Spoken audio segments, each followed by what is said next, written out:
सद्गुरु नहीं तो कुछ भी नहीं। माता पिता हैं जन्म के दाता, सद्गुरु तारक ब्रह्म विख्याता। गुरु मिले तो ज्ञान बतावे, सद्गुरु शक्ति तुरंत लखावे। सद्गुरु नहीं तो कुछ भी नहीं। गुरु और सद्गुरु में जमीन आसमान का अंतर होता है। गुरु लाखों करोड़ों हो सकते हैं, लेकिन सद्गुरु जीवन में किसी एक को ही चुना जाता है, और वो भी सबके नसीब में नहीं आता।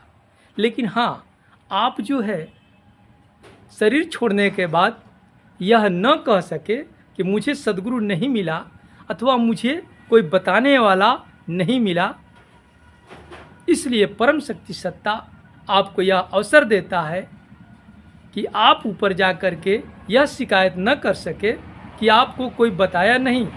कि मैं अवधूत अखिलेश्वरानंद आपको बता रहा हूँ, याद रखिए, सद्गुरु अब तक नहीं बनाए हैं तो बना लीजिए।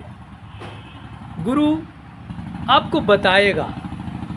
गुरु विषयों में विभक्त होता है, लेकिन सद्गुरु विभक्त नहीं होता, विषयों में विभक्त नहीं होता। अलग अलग विषयों के तो गुरु होते हैं, लेकिन सद्गुरु तो समस्त विषयों का ज्ञाता होता है। सद्गुरु उस परम शक्ति सत्ता को लखाता है। आप कहाँ से आए हो, कहाँ जाना है, उस चीज़ को कहते हैं ना, 7 लोक 7 शून्य उपजाई, ताही ऊपर एक अमर है लोका, ताही तत्व सद्गुरु देता संदेशा। सद्गुरु तो उस परम शक्ति सत्ता के द्वारा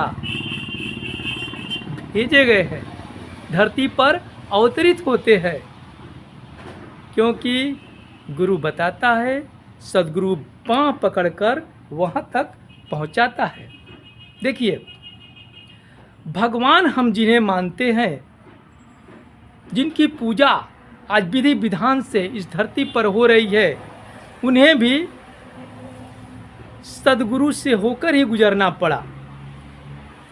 आप ले लीजिए मर्यादा पुरुषोत्तम, जी हाँ, त्रेता युग में भगवान आए, गुरु बनाए।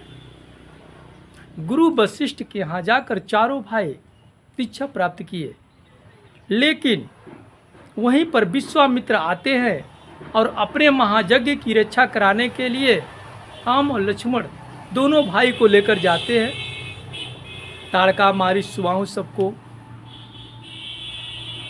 अपने रास्ते से हटाते हैं और यज्ञ की रक्षा होता है, और सद्गुरु बनते हैं। खुश होकर सारी शक्तियाँ जो भी अर्जित किए थे तपोबल से, सब का सब दे देते हैं। सिखाए नहीं, वशिष्ठ जी की तरह सिखाए नहीं, क्योंकि वो तो सद्गुरु है, उन्हें सिखाने की आवश्यकता नहीं।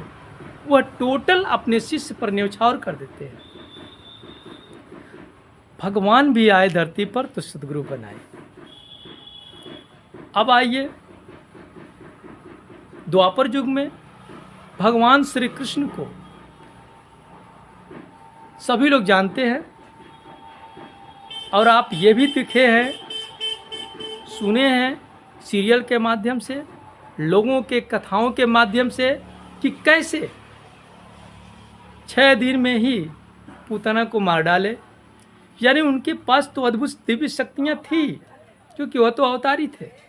फिर भी इस सृष्टि का एक नियम है कि आपको सद्गुरु बनाना है, तभी मुक्ति मिलेगी, नहीं तो मुक्ति के रास्ते से भी रिटर्न आया जा सकता है। आते भी हैं, 100% सत्य है। वो भी संदीपन जी के। अर्जुन को ले लीजिए, अर्जुन के गुरु द्रोणाचार्य, कुलगुरु कृपाचार्य और सद्गुरु भगवान श्री कृष्ण बने। जब हमारे ऐसे दिव्य महापुरुष देवता भगवान सद्गुरु बना सकते हैं, तो आप क्यों नहीं? क्या आपके जीवन में सद्गुरु हैं? सद्गुरु बनाइए, सद्गुरु नहीं तो कुछ भी नहीं। जय माता दी।